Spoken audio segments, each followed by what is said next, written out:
Buenos días. Cuenta la leyenda que Siddhartha Gautama, el que más tarde se convertiría en el Buda, pues iba un día paseando por la floresta cerca del río y allí se encuentra un músico que está tocando sitar, que es un instrumento de cuerda tradicional de la India, y Siddhartha se sienta a observar y observa el músico mientras toca, está sonando la música, cómo constantemente él está afinando las cuerdas. Cuando ve que se aflojan, las tensa un poquito, cuando ve que están muy tensas, las afloja un poquito. Y él se da cuenta que como en ese movimiento la música suena. Cuenta la leyenda que precisamente él ahí, ¡pam!, tiene un momento de súbita comprensión y se da cuenta de lo que él viene más tarde a llamar el camino medio. Él dice, claro, la música, la armonía se revela entre los extremos de la vida, cuando encontramos el punto justo, el punto de equilibrio. Cuenta la leyenda que precisamente él que viene de una existencia de ser un príncipe, de una vida palaciega, de todos los placeres sensuales y carnales, de toda la abundancia, de todos los lujos de la vida del palacio, él pasa a una experiencia ascética porque efectivamente él se da cuenta que por muchos lujos que hay en el mundo de la materia y de la sensualidad, él sigue con sed, él sigue con un anhelo muy profundo en su corazón y un hambre por descubrir algo que él busca, una plenitud sin nombre. Él está buscando eso y no lo encuentra allí, no lo encuentra en el palacio. Tradicionalmente, ¿dónde se buscaba? En el ascetismo. En este caso, el otro extremo que nos llevaba a la máxima privación, incluso a la mortificación, al ascetismo más riguroso. Y efectivamente eso también le lleva casi al extremo de la muerte, por falta de comida, por falta de sed, de deshidratación, en fin, prácticamente Siddhartha se convierte en un esqueleto viviente. Cuenta la leyenda, incluso como una niña le acerca un cuenco de arroz y le dice, espabila Siddhartha que tienes que despertar este mundo. No es así exactamente, pero bueno, yo le pongo el chascarrillo. Y efectivamente ahí él se da cuenta, empieza a comer un poquito y vuelve a recobrar bueno, pues un poquito su vitalidad. Y en este tránsito es cuando se encuentra con el músico. Y claro, ahí dice, claro, el punto está en el medio, en el equilibrio, entre los extremos de la vida. ¿Para qué? Para que la música se revele, para que se revele la armonía, para que se revele la quietud de la que surge toda la música. Esta historia efectivamente nos habla, y este camino medio nos habla de ese arte, el arte de equilibrar, el arte de vivir una vida plena, saludable y armónica a través de encontrar ese punto justo entre los contrastes de la vida. Este camino medio, de alguna u otra manera, todas las tradiciones de sabiduría señalan hacia ello. Partimos del principio de polaridad. Resumiéndolo mucho, siempre aludimos a lo mismo, hay una realidad última, una realidad misteriosa, inefable, que de alguna manera también misteriosa e inefable se polariza en dos principios básicos, masculino, femenino, yin, yang, creativo, destructivo, luz, oscuridad, como lo queramos mirar. Pero claro, esa polarización al final necesita de una tercera fuerza para generar este orden, porque al final diríamos, oye, los dos principios, ¿por qué al final generan este orden y esta armonía y esta coherencia en esta realidad tan compleja, en esta realidad y en todos los niveles de realidad? ¿Cómo puede haber tantos factores, tantas fuerzas, tantos elementos implicados y que generen un orden y una armonía y una belleza como la que contemplamos? Efectivamente tiene que haber una tercera fuerza. Hablamos del positivo, del negativo y aquí aparece también la tradición de sabiduría para decir también está el tercer punto, está la ley del 3, está la fuerza conciliadora, está el elemento neutro, vamos a decirlo así, está a un nivel subatómico el protón, el electrón y también está el neutrón. En la tradición de la India dirían que las fuerzas positivas son de carácter rajásico, las fuerzas negativas de carácter tamásico y la fuerza conciliadora es de carácter sátvico. Al final hay una tercera fuerza que equilibra, que armoniza, una fuerza conciliadora. También podemos contemplar estas tres fuerzas al final como el eje del péndulo y el péndulo oscilando. Hay dos fuerzas, un positivo, un negativo, generando un desequilibrio, una tensión, una energía, un mundo de manifestación, pero a la vez hay una tercera fuerza que está equilibrando el movimiento, que lo está de alguna manera conteniendo y compensando, algo que lo concilia, y le podríamos llamar a este tercer punto el eje del péndulo. Hay una fuerza también misteriosa, conciliadora, que está en el trasfondo de este movimiento. Al final podemos ver que la vida siempre está buscando el equilibrio. Vamos a quedarnos en este plano de realidad, que es el más accesible a nuestros sentidos, y aquí podemos apreciar claramente cómo hay un equilibrio dinámico maravilloso. Al final hay fuerzas positivas, negativas, luz, oscuridad, vida, muerte, expansión, contracción, frío, calor, o sea, aquí hay de todo, hay un montón de elementos en juego, un montón de fuerzas. Pero finalmente se genera una coherencia tan maravillosa como esta. Se genera un orden que parece que es un orden intrínseco a la propia realidad. ¿Por qué? Porque hay un factor conciliador. Esto mismo a nivel humano, a nivel individual y a nivel colectivo se puede apreciar también de manera muy sencilla. Cuando hay equilibrio, hay paz. Cuando hay desequilibrio, hay conflicto. Cuando hay equilibrio, hay salud. Cuando hay desequilibrio, hay enfermedad. Cuando hay equilibrio, hay armonía. Cuando hay desequilibrio, hay caos. Cuando hay equilibrio, hay creación. Cuando hay desequilibrio, hay destrucción. ¿Cuándo llega la enfermedad? ¿Cuándo llega el dolor? ¿Cuándo llega el sufrimiento? ¿Cuándo llega el conflicto? Cuando me desequilibro. Cuando me descentro. Cuando pierdo el centro. Al final es cuando pierdo la conexión con esa fuerza conciliadora. Cuando los extremos de la vida, el positivo y el negativo, me llevan de aquí para allá.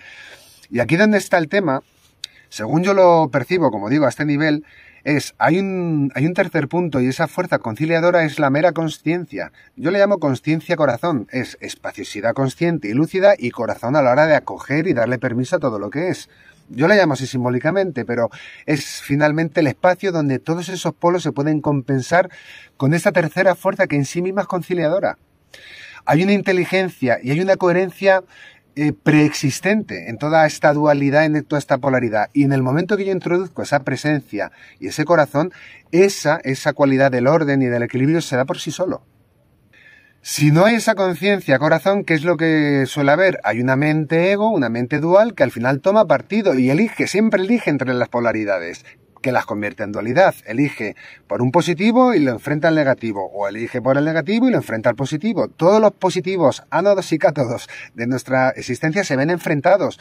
Me identifico a uno, rechazo a otros. O reprimo por aquí y ensalzo por allá. Proyecto una imagen, reprimo una sombra. Al final, el único punto que nos falta de introducir en estos positivos y negativos es esa fuerza conciliadora, esa, vamos a decir así, esa presencia lúcida y esa presencia corazón. Desde esa presencia, esa lucidez y ese amor por todo lo que hay aquí, todo lo que se mueve en este muñequito y en este mundo, al final uno sabe ajustar, pues efectivamente cuando está tocando necesitar, que es la propia vida, cuando hay que aflojar una cuerda y cuando hay que aflojar otra, cuando me he ido mucho a un extremo y cuando hay que compensar con el otro. Una imagen interesante para reflejar todo esto es la del funambulista. Al funambulista le vemos con el palo, con la vara, manteniendo el equilibrio sobre la cuerda floja, y lo que vemos, él no está quieto realmente. Él no está en un punto de equilibrio perfecto. Primero porque en este plano de manifestación, por definición, el equilibrio perfecto no existe. La quietud perfecta no existe. Esta realidad implica un sutil desequilibrio. ¿Para qué? Para manifestar energía y vida. Al final el funambulista le vemos siempre oscilando, compensando de un lado a otro muy sutilmente.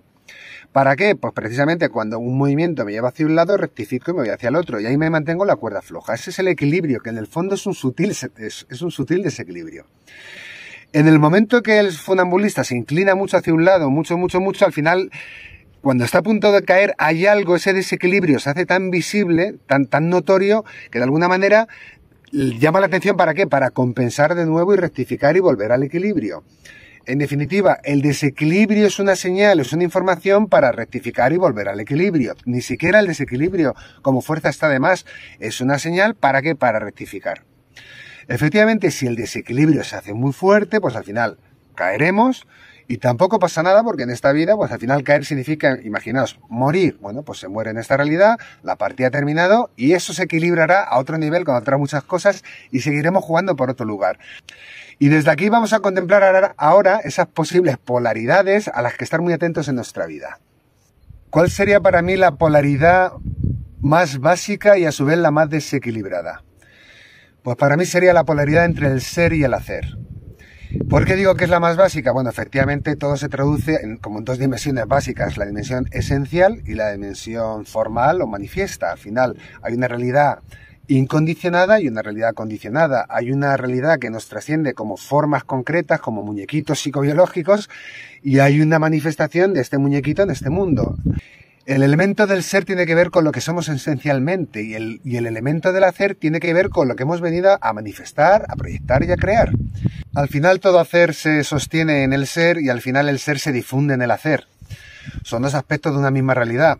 Pero como decimos, por una cuestión vital, existencial, consciencial, juguetona de esta existencia, por lo que sea, nacemos plenamente identificados a la actividad. De hecho, nos definimos a nosotros mismos por una actividad. Muchas veces incluso en contextos terapéuticos descubrimos que la mayoría de las personas no se definen por lo que son, se definen por lo que hacen. no tienen valor por ser, tienen valor por hacer. De hecho, eso cuando uno se lo aplica dirá, yo realmente, porque siempre estoy trajinando, siempre estoy haciendo, como decimos, no solo una actividad física, sino también psíquica. Siempre hay un trajinar, una actividad. ¿Por qué? Porque efectivamente estamos plenamente identificados a la actividad como aspecto que me define, como aspecto. Incluso a veces vemos que cuando no hago nada, o paro, o me silencio, me aquieto, digo, no estoy rindiendo, no estoy produciendo, no estoy existiendo. Mi existencia no rinde. Vamos a decirlo así. Así que yo diría, fundamental, según mi criterio, conectar con esa dimensión esencial del ser, a través de cualquier práctica espiritual, pero sobre todo, aquietamiento y silencio, contemplación, observación, meditación.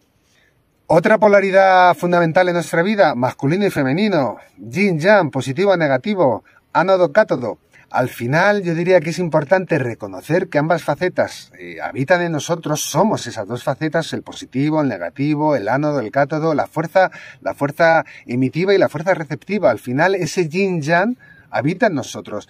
¿Qué sucede cuando nos identificamos a la mente dual? Pues que efectivamente, como decíamos antes, nos identificamos más a unos aspectos más masculinos, reprimimos más los otros, los femeninos, o viceversa, me identifico a los femeninos y reprimo los masculinos. Siempre está ese juego, siempre está el juego de dividir y separar lo que esencialmente no se puede dividir ni separar, porque es una misma realidad. Por lo tanto, como decía Jung, hay que realizar la boda alquímica en el corazón, hay que unir el masculino y femenino dentro de nosotros, comprender qué significa cada voz, cada lógica, la lógica masculina, la lógica femenina, mi tendencia masculina, mis tendencias femeninas, y ver cómo se casan, ver cómo se besan y ver cómo se abrazan dentro de mí. Y darles espacio a ambas, el rigor y la benevolencia, la firmeza y la flexibilidad, lo objetivo y lo subjetivo, la razón y la emoción, lo emitivo y lo receptivo, la lucidez y el amor. Masculino y femenino son simplemente aspectos complementarios de una misma realidad en el espíritu. Por lo tanto, yo diría, revisar honestamente, revisar cómo está en mí ese matrimonio interior, cómo está en mí, y sobre todo lo voy a ver también cómo se refleja fuera de mí, cómo me relaciono con el masculino y con el femenino.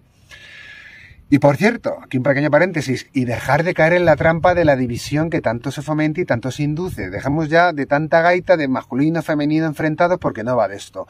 La comunión, el encuentro del masculino y el femenino se tiene que dar en nuestro corazón, y de ahí naturalmente se va a dar fuera. Alguien me diría a mí, ¿cómo se realiza un masculino sano? Cuando el masculino está compensado con su femenino. ¿Cómo se realiza un femenino sano? Cuando el femenino está compensado con su masculino. Al final, toda polaridad encuentra su versión sana cuando se compensa con su aspecto complementario. En este sentido, también hay una polaridad muy interesante que también alude un poco al masculino-femenino. Al final todo es yin-yang, masculino-femenino.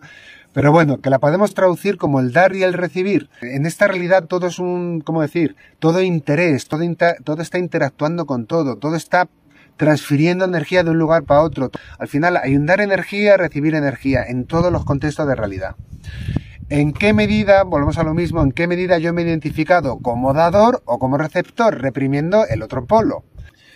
Por eso muchas personas se identifican con el dar y tienen facilidad en el dar, porque en eso encuentran más aprobación, más reconocimiento, más validación, y a su vez evitan sentir esa deuda energética que nos hace sentir pues como un poco, como decimos, como que tengo algo que devolver, ¿no?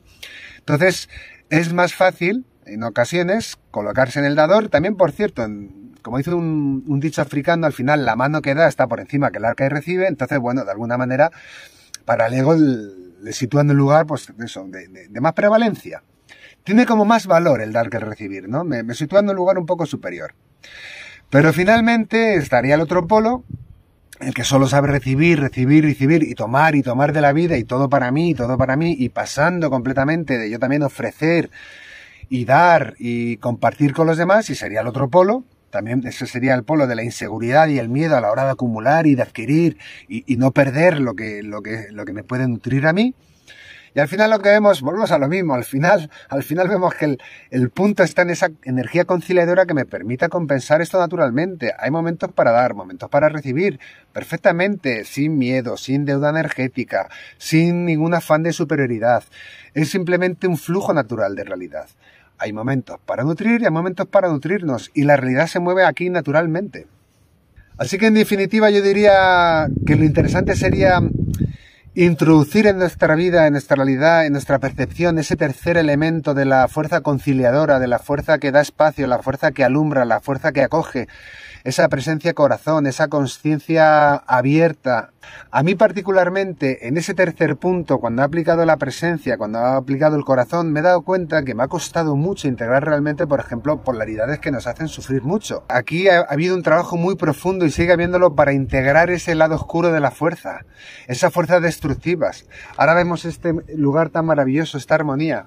Si aquí de repente viniera una manada de orcos a destruirlo todo, a incendiarlo, a contaminarlo y a matarnos a todos, pues genera un dolor, genera un sufrimiento, genera una contracción, que es otra polaridad interesante, expansión, contracción. Pero finalmente yo diría que cuanto más aprieta, que cuanto más grotesca es la polaridad, mayor es la oportunidad también para el corazón. También cabe, y por cierto, vamos a vivir momentos de mucha expansión y de mucha contracción, de mucha creación y de mucha destrucción. Al final la vida y la muerte, creación y destrucción también van juntos. Yo diría que esa es la comprensión que ha de arraigar realmente en nuestro corazón. Más allá de una especulación filosófica, yo diría que esa es la prueba de fuego para nuestro corazón. ¿En qué momento podemos ver la destrucción sintiendo el dolor que eso implica, pero a la vez sin resistirnos y sin negar la realidad de esa manifestación? Justo o injusto. Efectivamente esto alude claramente a equilibrio y desequilibrio. Lo justo es lo equilibrado, lo injusto es lo desequilibrado. Pero volvemos a lo mismo. Hay un espacio que le da lugar a ambos.